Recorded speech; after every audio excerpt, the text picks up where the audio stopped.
मेरा नाम है भूमिका चौहान। स्वागत है आप सभी का इंग्लिश क्लास में। कैसी है मेरी वेदांतु फैमिली? आज की क्लास के अंदर हम करेंगे पास्ट टेंस और फ्यूचर टेंस। ठीक है, हमने क्या किया था, हमने लास्ट क्लास के अंदर प्रेजेंट टेंस कंप्लीट कर लिया था। कितने बच्चे यहाँ पर हैं जो अच्छे से जानते हैं प्रेजेंट टेंस के बारे में?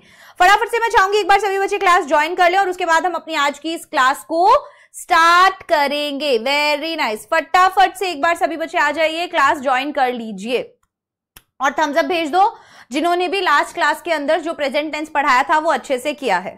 जल्दी से भेजिए, जल्दी जल्दी फटाफट से।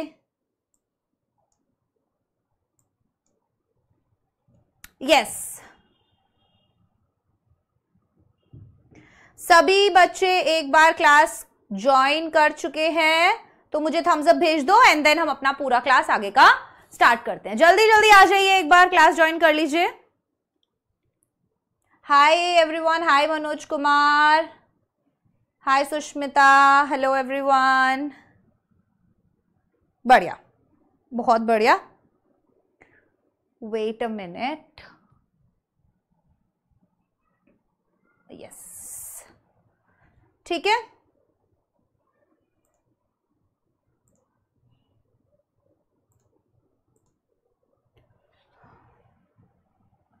आवाज साफ आ रही है ना सबको? यस,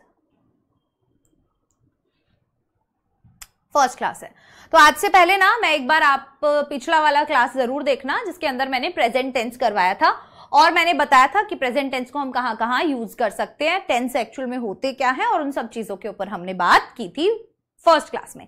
आज हमारी सेकंड क्लास है जो पास्ट टेंस और फ्यूचर टेंस के ऊपर होने वाली है। अभी अगर आपने लास्ट क्लास नहीं देखी है कोई बात नहीं, वो आप इस क्लास के बाद देख लेना, बट अभी क्लास को पूरा लगाओ ताकि पास्ट और फ्यूचर आपका कंप्लीट हो जाए। ठीक है, क्योंकि मैं सारी चीजें ऑलमोस्ट वापस से बताऊंगी ही। कभी भी जब हम टेंस पढ़ते हैं तो कुछ चीजें हमें बहुत ज्यादा इंपॉर्टेंट होती है। ये उन सब बच्चों के लिए जो मैंने लास्ट क्लास में बताया था। फर्स्ट, एक तो हमें उसका यूजेज पता होना चाहिए, ठीक है, कि हम कहां कहां पर उससे यूज करते हैं, कि भाई प्रेजेंट टेंस है, प्रेजेंट इंडेफिनिट है, ठीक है, या कॉन्टिन्यूअस है, या परफेक्ट है, या परफेक्ट कॉन्टिन्यूअस है, तो एक्चुअल में हम इन्हें यूज कहां कहां करते हैं। तो लास्ट क्लास में हमने जाना था कि 3 टाइप के टेंस होते हैं, प्रेजेंट, पास्ट और फ्यूचर।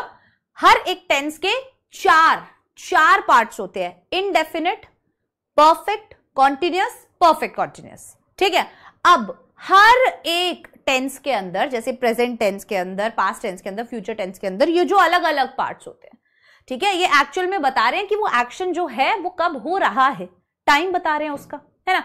तो अब जैसे जो प्रेजेंट इंडेफिनिट है उसके अंदर जितने भी तरीके के सेंटेंसेस हैं उनके भी अलग अलग टाइप है, positive, negative, interrogative, interrogative negative, WH word and WH word में भी नेगेटिव।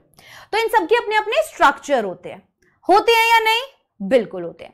तो अब आप सभी को क्या करना है, हम उन स्ट्रक्चर्स को जानेंगे, प्लस हम जानेंगे कि कैसे हम कहां कहां पर किस किस टेंस को यूज कर सकते हैं। तो आप सभी बच्चे आज की क्लास के लिए रेडी है? तो हम अपनी आज की क्लास को आगे बढ़ाए। हाय कोविड, हाय सूरज। यार कौन कोविड नाम रखता है यार, कौन कोविड नाम रखता है? गुड इवनिंग राज, वेरी नाइस। कोविड नाम क्यों रख रखा है आपने? अच्छा था क्या कोविड जो आपने नाम रख रखा है? हाँ, इतनी बुरी चीज थी ना।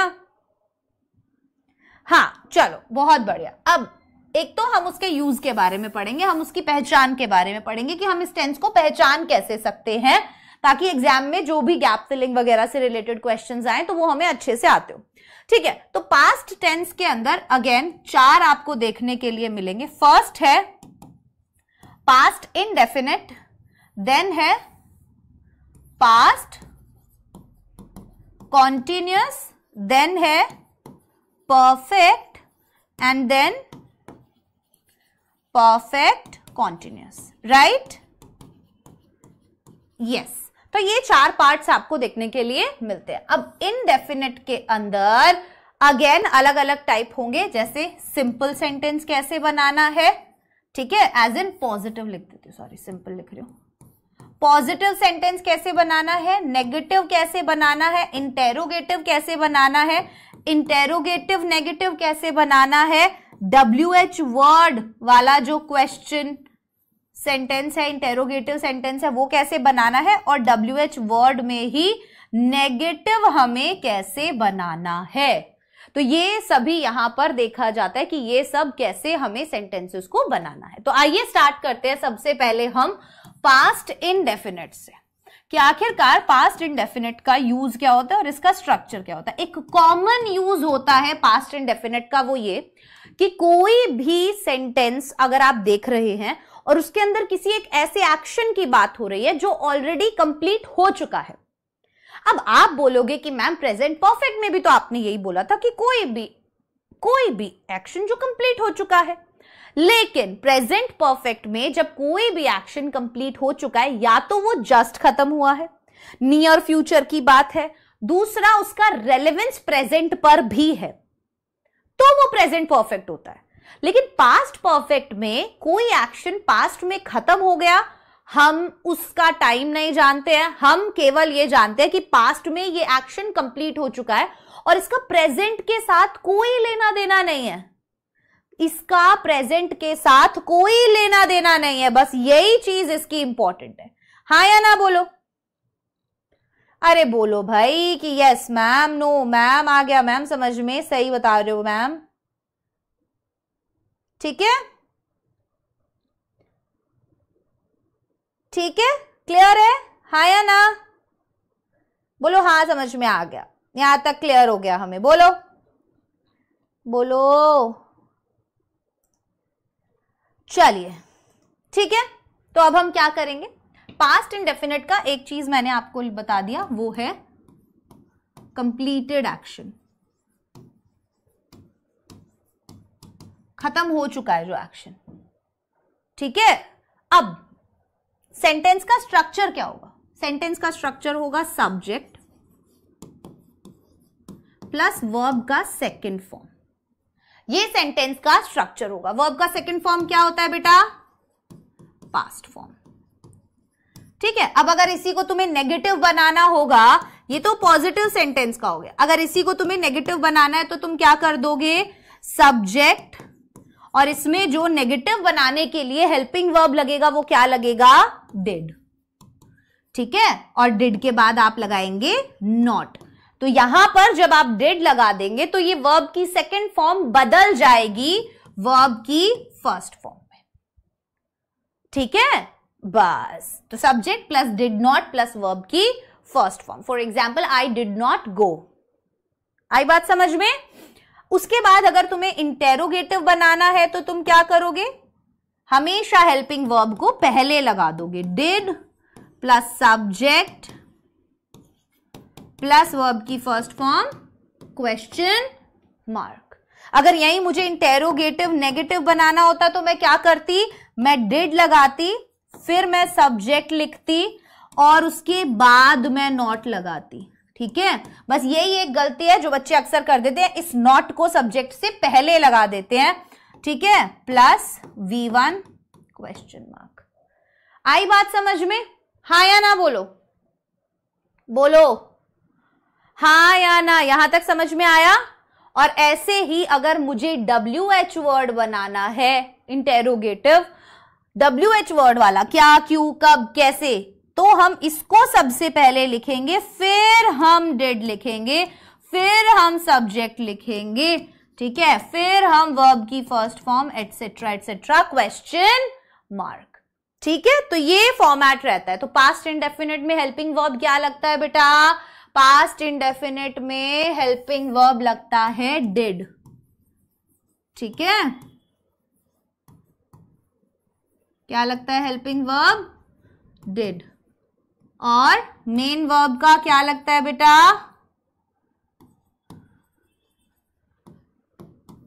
Second form. पर डिड के साथ क्या लगता है? वर्ब का फर्स्ट फॉर्म। ठीक है, तो ये नेगेटिव इंटेरोगेटिव, इंटेरोगेटिव नेगेटिव के लिए और ये सिंपल सेंटेंस के लिए। यहां तक क्लियर हो गया? तो बोलो बोलो। ठीक है, अब एक क्वेश्चन, एक एग्जाम्पल देखना। He wrote a novel last year. He wrote a novel last year. क्या बताया जा रहा है? जब हम एक्सप्रेस करते हैं कोई भी इवेंट, इवेंट क्या हुआ है यहां पर? नॉवल लिखने का काम हुआ है।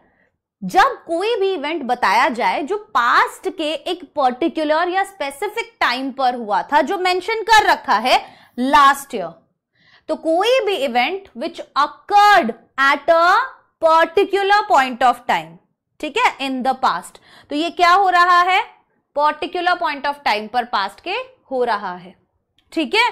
तो इस केस में हम क्या करेंगे, वर्ब का second form that means past indefinite use करेंगे। यहां तक ठीक है, बताओ, बोलो, ठीक है।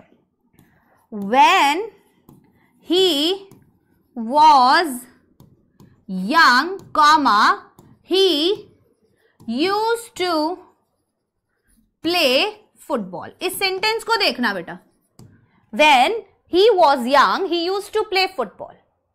क्या लगाया हमने यहां पर, पास्ट इंडेफिनिट लगाया। क्यों लगाया, क्योंकि जब भी हमें कोई भी पास्ट हैबिट बतानी है, क्या बताना है बेटा, अगर हमें कोई भी पास्ट हैबिट बतानी है, जब वो यंग था ना, वो क्या खेला करता था, he used to play cricket, right. आई बात समझ में। तो जरूरी नहीं है कि वो अभी प्रेजेंट में भी हो रही है चीज, कोई भी ऐसी हैबिट जो उसकी पास्ट की थी पर अब प्रेजेंट में नहीं होती, तो हम वहां पर यूज टू का यूज करके उस एक्शन को बताते हैं, उस हैबिट को बताते हैं। यहां तक क्लियर हुआ, बोलो जल्दी से, बोलो, ठीक है। She was an expert. B form of verb जो होती है उसका पास्ट वर्जन होता है वॉज या वर, ठीक है। आपको कोई भी स्टेट बताना होता है, जैसे शी वॉज एन एक्सपर्ट, वो क्या थी, वो एक एक्सपर्ट थी। अब यहां पर किसी भी तरीके का कोई एक्शन नहीं दिखा रखा, that is B form of verb, past के अंदर लगता है वॉज या वर। बोलो हाँ या ना, बोलो हाँ। तो जब हमें किसी के बारे में कुछ बताना होता है, उस समय पर हम बी फॉर्म ऑफ वर्ब को यूज करते हैं। जैसे यहां पर कोई एक्शन नहीं हो रहा है पर हम उसके बारे में बता रहे हैं, तो हम वहां पर वॉज या वर का यूज करते हैं। She was an expert, simple, हाँ या ना, बोलो। यहां तक आया ना समझ में। चलिए, तो ये था हमारा पास्ट टेंस जहां पर हम इसका यूज करते हैं। और कोई बच्चा बताएगा और कहां कहां पर हम पास्ट टेंस का यूज कर सकते हैं, जल्दी से बोलो, बोलो।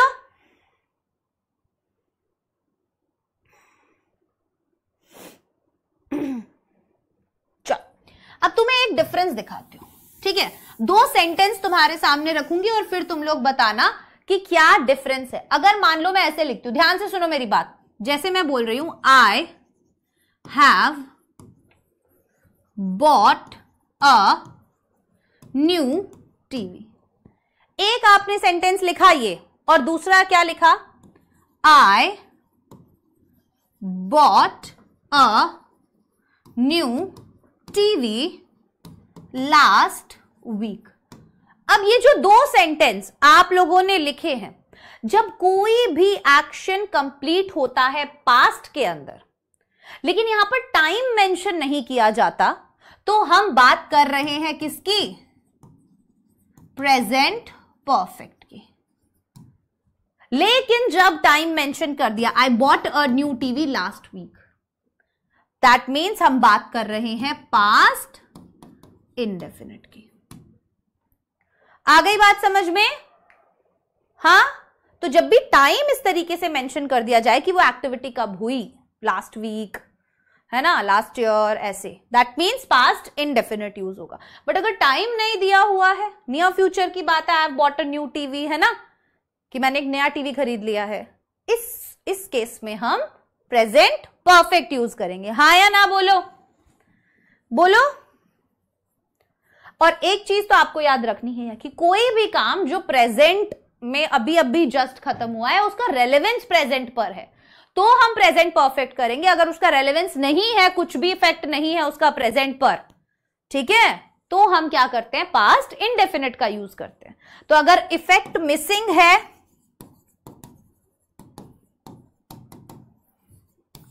प्रेजेंट पर, तो पास्ट इंडेफिनिट का यूज होगा। क्लियर हो गई ये बात। बोलो हाँ या ना, यहां तक सही है सबका, आगे बढ़े। चलो अब बारी आ जाती है, अगर आप सभी बच्चों को भाई वैसे देखना हो तो आपको लिए ऐसे भी लिख दिया, मेरी राइटिंग बहुत सी बार समझ नहीं आती और इस तरीके से आप नोट्स भी बना सकते हैं, ठीक है, तो यहां लिखा हुआ है, इनसे आप नोट्स बना लीजिएगा। चलिए अब हम बात करेंगे किसकी, पास्ट कॉन्टिन्यूअस की। कॉन्टिन्यूअस से हमें पता चल जाता है प्रोग्रेसिव है, ठीक है, कोई भी काम चल रहा है, था या होगा, ठीक है, बट उसके अंदर कॉन्टिन्यूटी है, एक उस समय पर हो रहा है, था या वो होगा। अब पास्ट कॉन्टिन्यूअस हिंदी में कैसे पहचानते हैं हम, हिंदी में तो हम इसको पहचानते हैं रहा था, रहे थे, रही थी से, ठीक है, हिंदी में हम इसको ऐसे पहचानते हैं। इंग्लिश के अंदर इसके लिए जो हेल्पिंग वर्ब यूज होती है वो यूज होती है वॉज या वर, ठीक है। सिंगुलर के लिए हम क्या करते हैं, वॉज का यूज करते हैं। प्लूरल के लिए हम क्या करते हैं बेटा, बोलो, वर का यूज करते हैं। For example I was, right, he was, right, she was, right, Ram was. वहीं पर you were, we were, they were. Clear हो गया। इसके साथ जो वर्ब की फॉर्म लगती है वो फर्स्ट फॉर्म प्लस आईएनजी लगता है। यहां तक मुझे लगता है सब बच्चों को पता होगा इन चीजों का, नहीं भी पता है तो मैंने बता दिया। अब हम अलग अलग स्ट्रक्चर्स की अगर बात करें तो पहले हम स्ट्रक्चर बना लेते हैं, ठीक है। स्ट्रक्चर जानना बहुत जरूरी है। सेंटेंस कैसे बनेगा, सो पॉजिटिव सेंटेंस कैसे बनता है बेटा, सब्जेक्ट लिखोगे,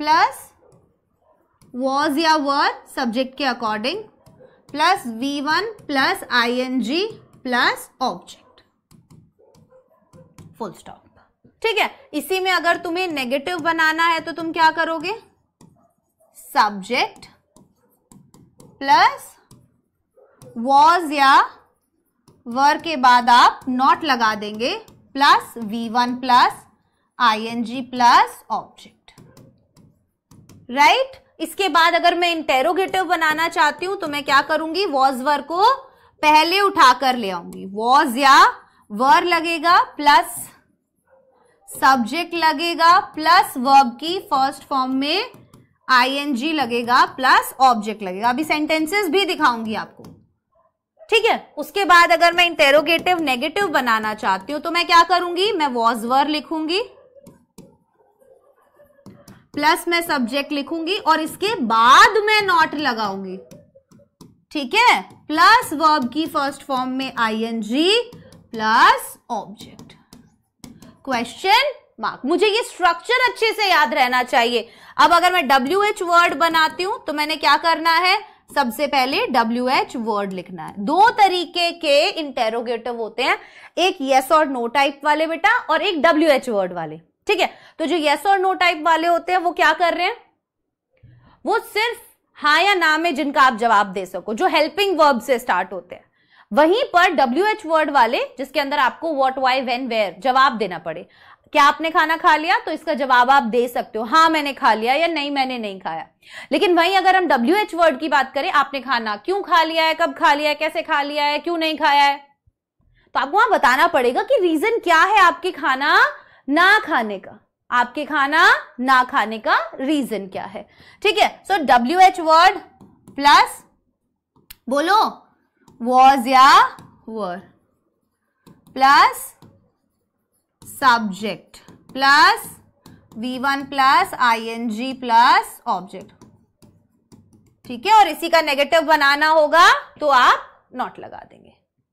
यहां तक सबको क्लियर हुआ, हाँ या ना बोलिए, बोलो। एक सेंटेंस देख लेते हैं जिसके जरिए हम बना सके, जैसे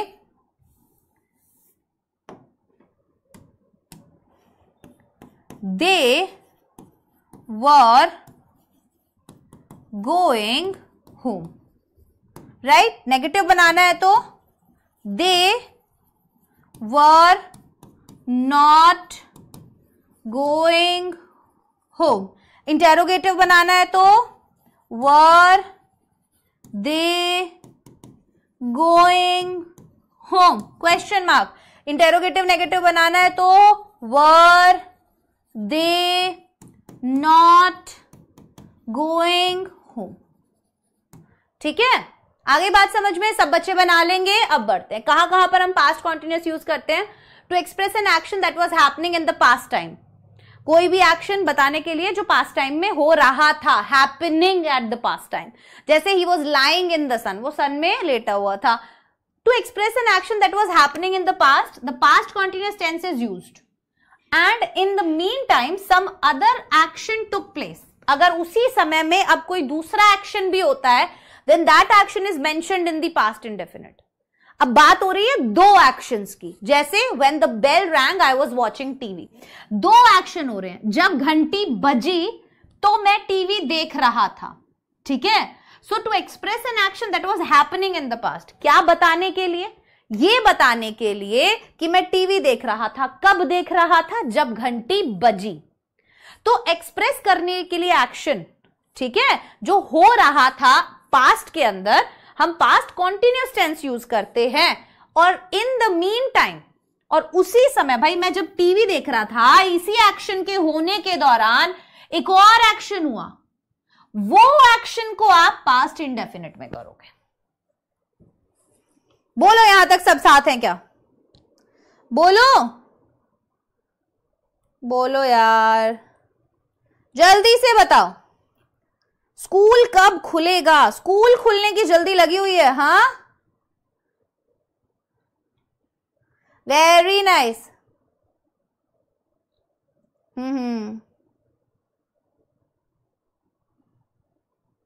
बढ़िया बढ़िया, बहुत बढ़िया, करते रहो, यही सब करो। और फिर पता है तुम्हारी हालत क्या होगी एग्जाम टाइम पे? मैम मुझे ये भी पढ़ा दो, मैम मुझे वो भी पढ़ा दो, मैम मुझे ये भी जानना है, मैम मुझे वो भी जानना है। उस टाइम पे सब तुम्हें वन शॉट मैराथन्स चाहिएंगे। और अभी जब डिटेल में अच्छे से चीजें बताई जा रही हैं जो आगे 10th 11th 12th तक काम आएंगी, उसका तुम्हें नहीं पढ़ना है, वो कॉन्सेप्ट तुम्हें क्लियर नहीं करने। ये जितना डिटेल में मैं टेंस बता रही हूं ना, इस क्लास में आपको कोई नहीं बताएगा। और वो रीजन क्या है कि आपका फाउंडेशन स्ट्रांग करना। केवल एक चीज मैं बता सकती थी कि कोई भी एक्शन जो पास्ट में हो रहा था उसके लिए हम पास्ट कॉन्टिन्यूअस यूज करते हैं, पर क्या इससे काम चलता? क्या इससे आपका भला होता? ये तो सबको पता है। आप क्लास में टॉपर कैसे बनोगे? आप वो बच्चा कैसे बनोगे जिसे कुछ एक्स्ट्रा आता है क्लास में ध्यान देके? और अगर वो चीज नहीं कर रहे हो तो मुझे कहीं ना कहीं लगता है कि आप सीरियस हो ही नहीं। क्लास 9th और क्लास 11th सबसे ज्यादा मुश्किल क्लास होती है।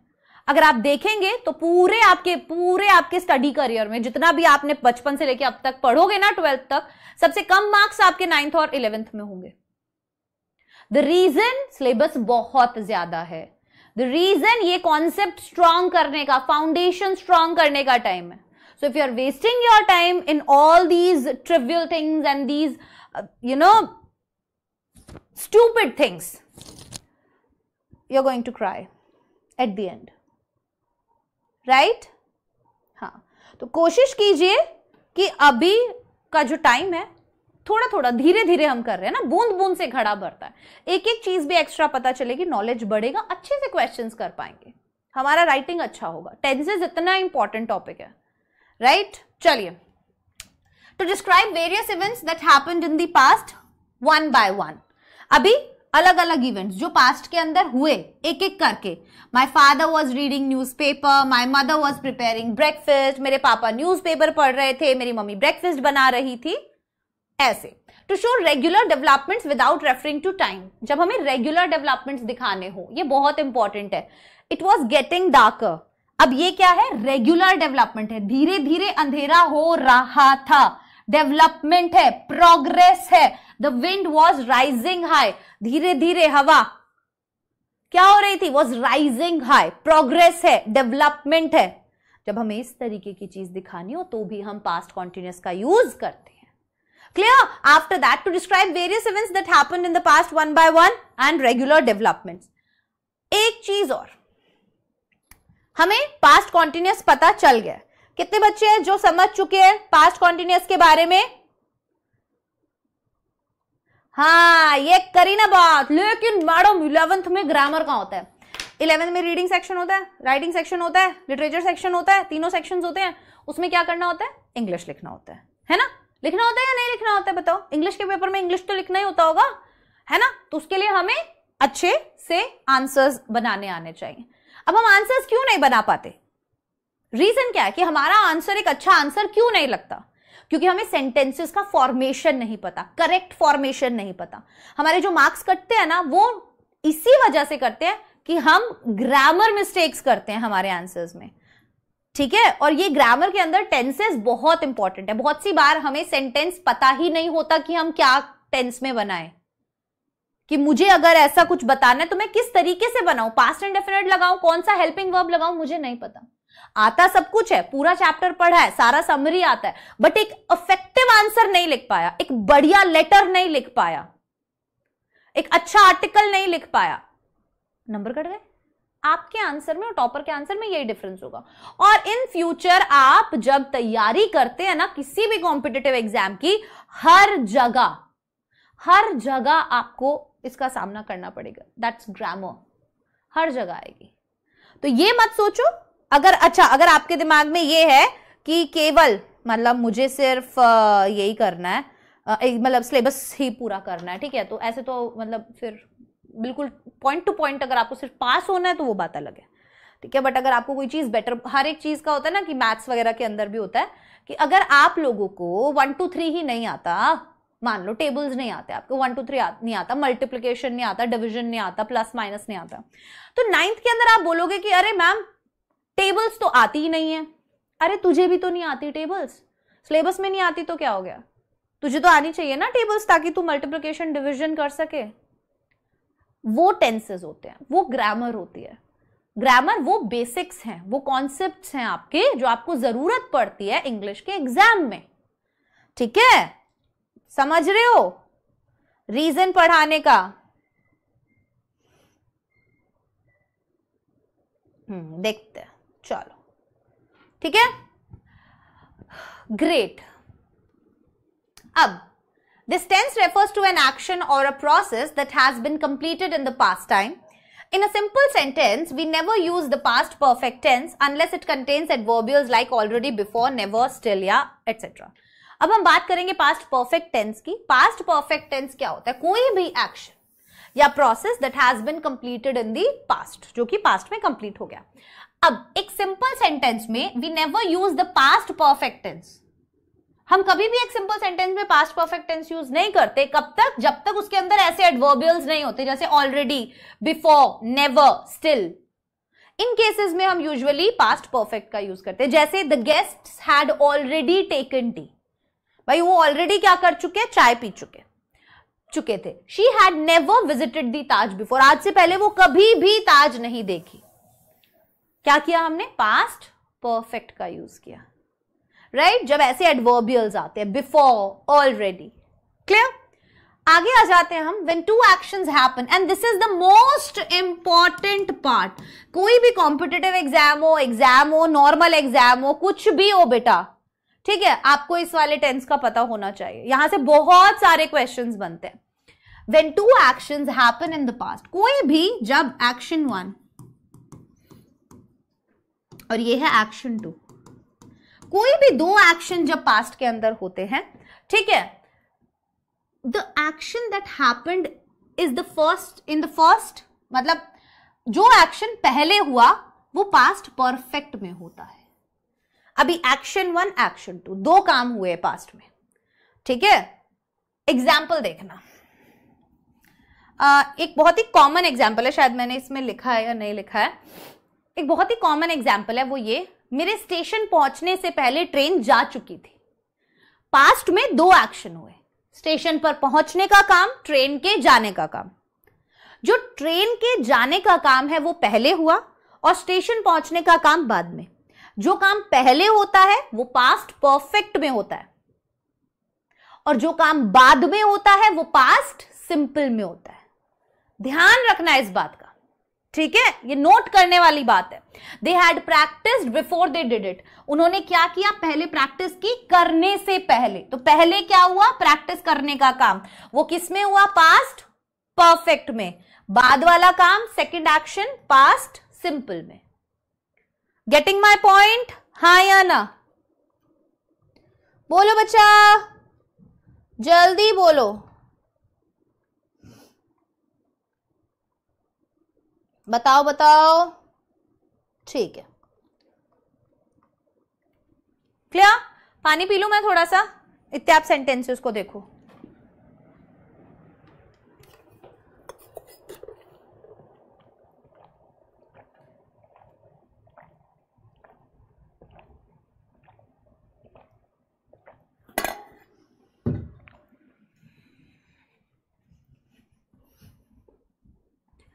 ठीक है, क्लियर हो गया यहां तक? राइट, चलिए। He had seen the ball before he hit it. उसने क्या, पहले बॉल के देखने का काम हुआ, हिट करने से पहले। मारेगा कब? जब देखेगा। तो उसने पहले बॉल को देखा फिर हिट किया। दैट मीन्स आप समझ जाइए कि जो काम पहले हुआ है एक्शन वर्ब, जो एक्शन जो फर्स्ट है वो होगा पास्ट परफेक्ट में, और जो सेकंड एक्शन है वो होगा पास्ट सिंपल में। क्लियर? चलो, नोट कर ली ये बात सभी बच्चों ने? यहां तक सभी बच्चों को समझ आ गया है? तो हम आगे बढ़ते हैं। वेरी नाइस, बहुत बढ़िया। बताओ बताओ, बोलो बोलो, यहां तक समझ में आया तो बोलो, फिर हम आगे बढ़ते हैं। क्लियर हो गई ना यहां तक चीजें?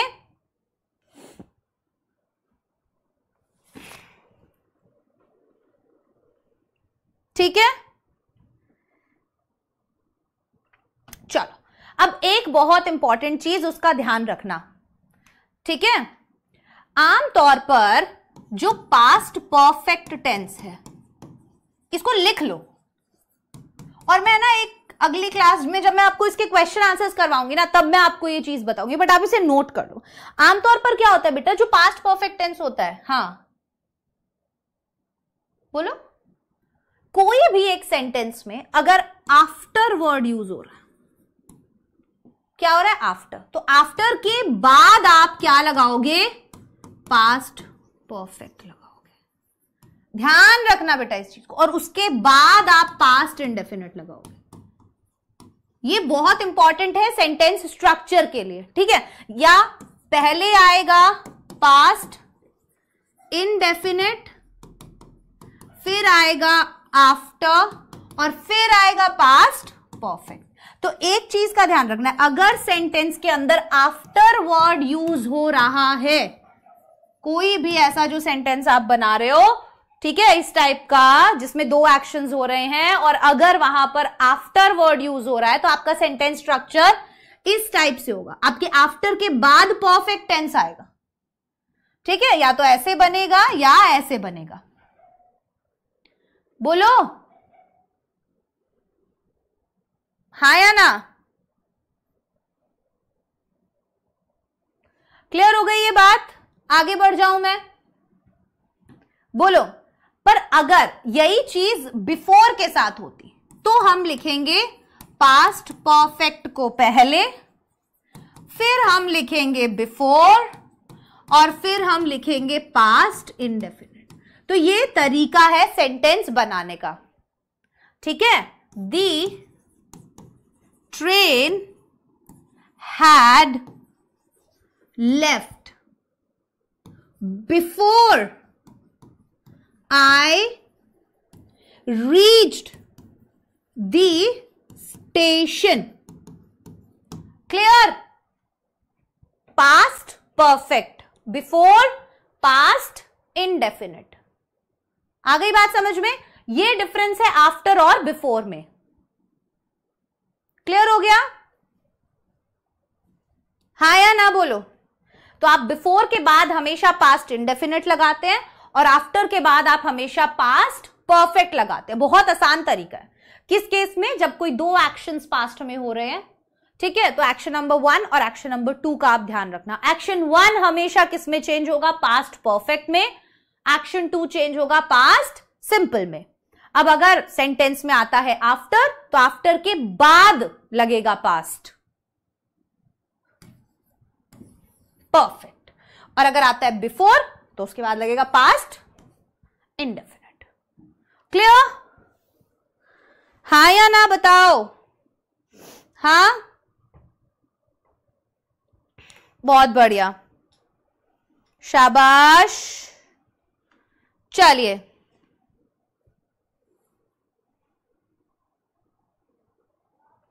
क्लियर है, वेरी नाइस, बहुत बढ़िया। अब एक और चीज, कोई भी दो एक्शन जब वो ऑल टुगेदर हो रहे हैं, ऑल टुगेदर एज इन, अगर मैं एक सेंटेंस लिखती हूं, as soon as he saw the police comma he ran away, अगर इस तरीके का कंडीशन आ जाता है आपके सामने तो आप क्या करेंगे, as soon as he saw the police he ran away. अब क्या हो गया, दोनों काम एक ही साथ हो रहे हैं, टाइम डिफरेंस दोनों के बीच में ना के बराबर है। When two actions are happening at the same time, that means time action जो है उसका मतलब डिफरेंस जो है वो ना के बराबर है। जैसे ही उसने पुलिस को देखा वो वहां से भाग लिया, तो इस केस में हम सिंपल पास्ट में अपना सेंटेंस बनाते हैं, ठीक है। As soon as he saw the police he ran away. बोलो हाँ या ना, हाँ या ना, बहुत बढ़िया। अब आपको कोई एक इंडिविजुअल एक्शन अगर बताना है तो आप उसके लिए पास्ट परफेक्ट का यूज मत करो, उसके लिए आप पास्ट इंडेफिनिट का यूज करो। जैसे अगर आपको बोलना है कि I had finished my work yesterday, ये गलत हो जाएगा, I finished my work yesterday, ठीक है। तो ये एक इंडिविजुअल एक्शन हो गया, इसके लिए आप क्या कर रहे हैं, आप पास्ट परफेक्ट का यूज कर रहे हैं, ठीक है। क्लियर है, आगे बढ़ जाएं। चलो, लास्ट है पास्ट परफेक्ट कॉन्टिन्यूअस, फटाफट से देख लेते हैं। ये रहा, पास्ट परफेक्ट कॉन्टिन्यूअस का यूज होता है कोई भी एक्शन जो हमें बताना है जो पास्ट के अंदर शुरू हुआ, ठीक है, कब शुरू हुआ और वो प्रेजेंट के अंदर चल रहा था। बोलो, प्रेजेंट के अंदर चल रहा था, कहने का मतलब से रहा था। कोई एक्शन पास्ट के अंदर कब शुरू हुआ और जब का वो बता रहा है ना तब भी वो एक्शन चल रहा था। जैसे वो 2 घंटे से पढ़ रहा था, से रहा था, से रही थी, से रहे थे, ठीक है।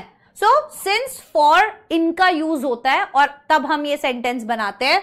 यहां पर आप हैड बिन का यूज करते हैं, ठीक है।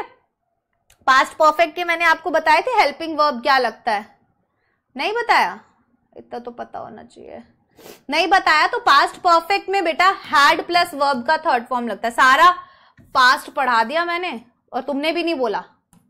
पास्ट परफेक्ट के अंदर लगता है हैड प्लस वर्ब का थर्ड फॉर्म, ठीक है। तो ये बात ध्यान रखना। हाँ, पास्ट परफेक्ट कॉन्टिन्यूअस के अंदर क्या लगेगा, हैड बिन लगेगा एंड वर्ब की फर्स्ट फॉर्म में आईएनजी लगेगा। अब सेंटेंस आपको बनाना आता है। टाइम इसके अंदर जो बताते हैं उसको हम सिंस या फॉर की मदद से बताते हैं। सिंस लगता है पॉइंट ऑफ टाइम के लिए, वहीं पर फॉर लगता है ड्यूरेशन ऑफ टाइम के लिए। ड्यूरेशन ऑफ टाइम के लिए क्या लगता है मेरे बच्चे, फॉर लगता है, ठीक है।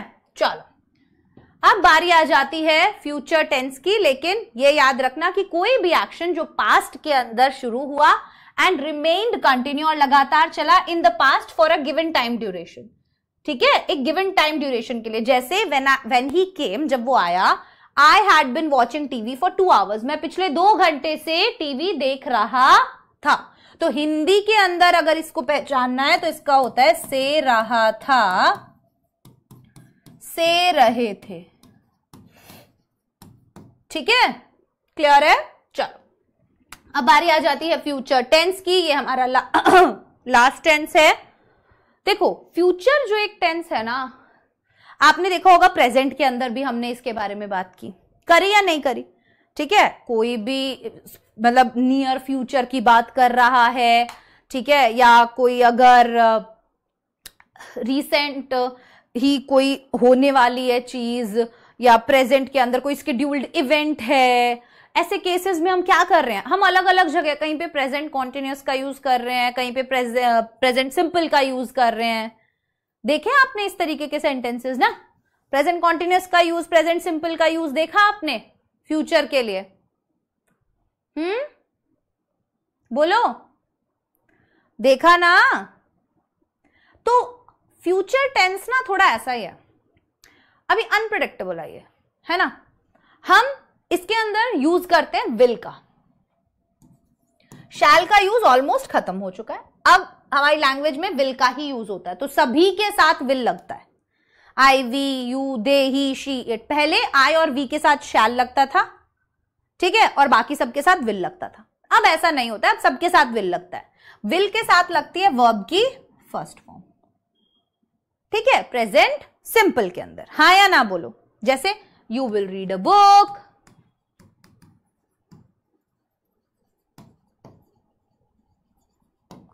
Clear?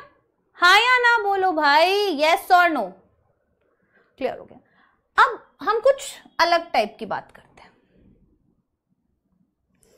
If you come to me, I will help you.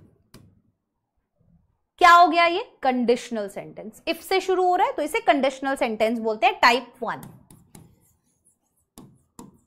ठीक है। अब पैटर्न क्या होता है? If plus present clause plus future clause, type 1 conditional sentence. Will का इस्तेमाल यहां पर किया जाता है, जैसे if you come to me, अगर तुम मेरे पास आते हो, आई विल हेल्प यू, तो मैं तुम्हारी मदद कर दूंगा। क्या क्या कंडीशन है? अगर तुम आते हो तो ये फर्स्ट टाइप है, कंडीशनल टाइप। क्या पैटर्न होता है? If, present clause and then future clause, तो इसमें आप विल का यूज कर रहे हो। अब बारी आती है फ्यूचर कॉन्टिन्यूस की, तो फ्यूचर कॉन्टिन्यूस में बेटा विल बी का यूज होता है, ठीक है। फ्यूचर कॉन्टिन्यूस में कब क्या यूज होता है? बोलो बोलो बोलो।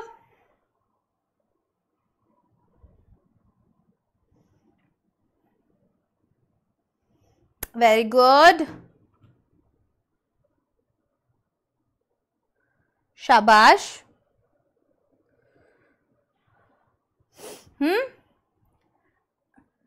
कैसे बातें चल रही है ना, कैसे बातें चल रही है, लगातार बातें चल रही है। सो विल बी का यूज किस केस में करोगे? कोई भी ऑनगोइंग एक्शन है फ्यूचर का, ऑनगोइंग एक्शन फ्यूचर का, तो वहां पर फ्यूचर कॉन्टिन्यूस में विल बी का यूज होता है। कैसे? I will be working at 6 PM, कि भाई मैं हो सकता है काम कर रहा होऊंगा 6 बजे, तो 6 बजे हो सकता है ये एक्शन चल रहा हो, ठीक है। सॉरी, रहा होगा, रहे होंगे, रही होगी, ठीक है। इसका नेगेटिव बनाओगे तो विल नॉट बी लिखोगे। क्लियर हो गई ये बात? अब बारी आती है फ्यूचर परफेक्ट की। फ्यूचर परफेक्ट में यूज होता है बेटा विल हैव। अभी सबके साथ वही लग रहा है, मैंने स्ट्रक्चर ऑलरेडी बता दिया है, इसीलिए मैं तुम्हें जल्दी जल्दी बता रही हूं। क्लियर है? बोलो। तो कोई भी action completed before a point, future point, specific point समझ लो, ठीक है। कहने का मतलब क्या हुआ? कोई एग्जाम्पल दे सकता है? I will have, I will have perfect है तो क्या लगेगा? वर्ब की third form. I will have finished my homework by 8।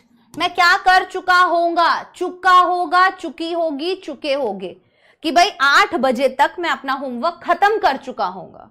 Will have लगता है। क्लियर हो गई? चलिए, और लास्ट है will have bin, that means future perfect continuous. Future perfect continuous क्या कहता है? फ्यूचर परफेक्ट कॉन्टिन्यूस से रहा होगा, दैट मीन्स कोई काम फ्यूचर के अंदर इतनी देर से चल रहा होगा। हाँ या ना बोलो। शी, तुम लोग एक तो ना बातें करने में लगे रहते हो। She will have been teaching, ठीक है, फॉर 3 hours। बोलो, she will have been teaching for 3 hours by 8 PM। मान लो she will have been teaching for 8 hours by 8 PM। So कोई भी काम फ्यूचर के अंदर कितनी देर से चल रहा होगा। क्लियर? तो ये थे बच्चों हमारे टेंस जो हमने आज की क्लास में खत्म कर दिए हैं। अब मैं आपको नेक्स्ट क्लास में क्वेश्चन आंसर्स करवाऊंगी, तो बहुत सारे क्वेश्चन आंसर्स आपके लिए लेकर आऊंगे। I hope and I wish कि आप उसके लिए रेडी रहें और हम बहुत सारे क्वेश्चन प्रैक्टिस भी करें। तब तक के लिए दोनों क्लासेस रिवाइज जरूर कर लीजिएगा। अगर आपने वीडियो को एंड तक देखा है तो चैनल को सब्सक्राइब जरूर करो, वीडियो को लाइक करो। आपको यहां पर तैयारी ऐसी करवाई जाएगी कि आपकी फाउंडेशन स्ट्रॉन्ग किया जाएगा। केवल टाइम पास हमें नहीं करना है, हमें ऐसी तैयारी करनी है कि हम क्लास के, स्कूल के वो बच्चे हों जिसे कुछ एक्स्ट्रा पता है और वो आप ही बनोगे। और अगर आपको बनना है then this is the right place, right? चलिए, bye bye everyone, take care, all the very best.